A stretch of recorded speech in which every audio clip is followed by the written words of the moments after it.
ఊరుకుంటుంటే తమాషాలు చేస్తున్నారు. మీరు వెకిలి ప్రయత్నాలు మానుకోండి.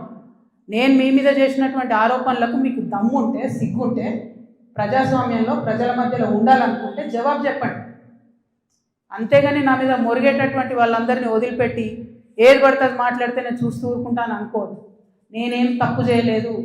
బీఆర్ఎస్ ఉన్నటువంటి అధికారంలో ఉన్నటువంటి 10 సంవత్సరాలలో ప్రభుత్వం నుండి నేను ₹1 కూడా లాభం పొందలేదు. మీరు చేసినటువంటి అక్రమాలన్నీ నా మీద ఆపాదిద్దామని చూసుకుంటే నేను ఊరుకునే వ్యక్తిని కాదు. నీతి నిజాయితీ నా వైపు ఉంది కాబట్టి నేను ఇలా ధైర్యంగా కుండబద్దలు కొట్టినట్టు ఎక్కడికి పోయినా మాట్లాడుతున్నా. నాకు ఎవరితో అండర్స్టాండింగ్ లేదు, ఎవరితో వ్యాపారం లేదు. నా భర్త ఎప్పుడైతే టీఆర్ఎస్ అధికారంలోకి వచ్చిందో నేను నా భర్త ఒకటే విషయం అనుకున్నాం. అమెరికా నుండి 2004లో మేము వస్తే నేను ఉద్యమంలో ఉన్నా, ఆయన వ్యాపారంలో ఉన్నాడు. ఇల్లు గడవాలి కదా. మీ లెక్క మంది మీద వాడు దోసుకోలే. నేను ఎప్పుడు మీ లెక్క నేను ఎవరిని వాడి వసూలు చేసుకొని ఉద్యమాలు నడపలేను. సమయం సందర్భం వచ్చినప్పుడు నా నగలు కుదబెట్టి బతుకమ్మ చేసిన నేను. అందుకే ఇంత పౌరుషం నాకు. ఉద్యమంలో మీరు ఎవరెవరి దగ్గర దోసుకున్నారు, ఏ స్టూడియోల దగ్గర పోయి ధర్నాలు చేసి వాళ్ళతో కాంప్రమైజ్ అయిండు, అన్నీ తెలుసు సంగతులు. చెప్పలేదు, ఎందుకంటే సిగ్గుపోతుంది తెలంగాణ వాళ్ళదని. నవ్వేటోళ్ళ ముందట జారిపడొద్దు అన్నారు కాబట్టి చెప్పలేదు. మీరు ఊరికే తమాషాలు చేసి నాతో పెట్టుకుంటే మాత్రం మామూలు చిట్టాలేదు నా దగ్గర. ఇవాళ నేను ఫస్ట్ టీ న్యూస్కి లీగల్ నోటీస్ పంపిస్తా ఉన్నా.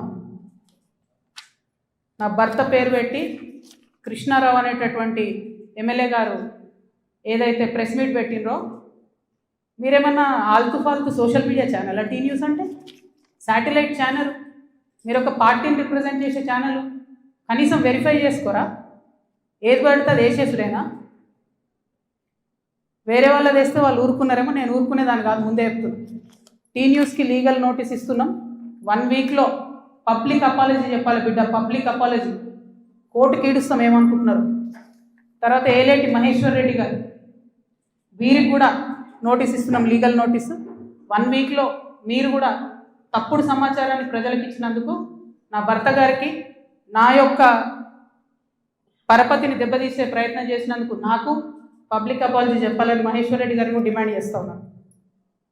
అట్లానే మాధవర్ కృష్ణారావు గారిని మీరు కూడా 1 వీక్ లోపల అపాలజీ చెప్పాలి, లేకపోతే కోర్టుకి ఈడుస్తాం, కోర్టు నుండి క్షమాపణ చెప్పిస్తాం. ఇది నాకు సంబంధం లేని వ్యక్తులు. నేను జాగృతి జనంబాట కార్యక్రమంలో పోతా ఉంటే సడన్గా సోషల్ మీడియాలో ప్రచారం ప్రారంభమవుతుంది.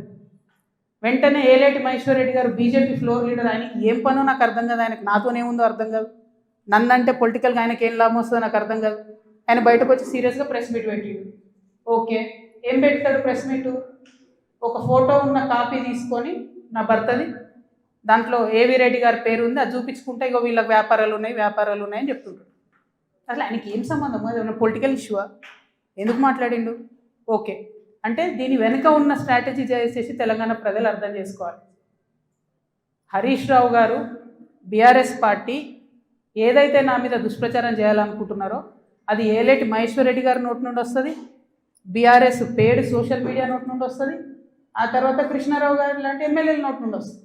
అంటే వీళ్ళందరూ ఒక స్ట్రాటజికల్గా ఏంటంటే, ఆడపిల్ల బయట తిరుగుతుంది, ఈమెకు అన్ని విషయాలు అర్థమవుతున్నాయి, ప్రజలు వచ్చి చెప్పుకుంటున్నారు, బాధితులు వచ్చి చెప్పుకుంటున్నారు, ఈమె ఇంకా చెప్తే భయం అవుతుంది, మాకు ఇబ్బంది అవుతుంది అని చెప్తున్నారు. నేను మీలాగా పారిపోయే పిరికిపందని కాదు. మీరు ఏదైతే నా భర్త ఫోటో చూపించి మాట్లాడుతున్నారో ఆ ల్యాండ్కి సంబంధించి ప్రతి ఒక్క విషయాన్ని ఇవాళ నేను తీసుకొని వచ్చిన.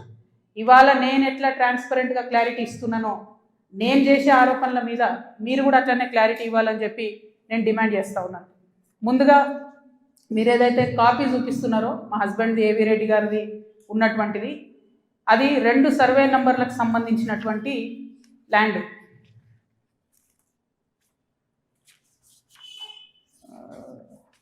బ్రీఫ్ హైదరాబాద్. ఇది అదేంటంటే 2010/2, 2010/3 అనేటటువంటి భూమి. దీనికి 1975 నుండి కూడా ఈ భూమికి కంప్లీట్గా పట్టాలు ఉన్నాయి, దానికి పాస్బుక్లు ఉన్నాయి, కంప్లీట్గా ఇది ప్రైవేట్ ల్యాండ్.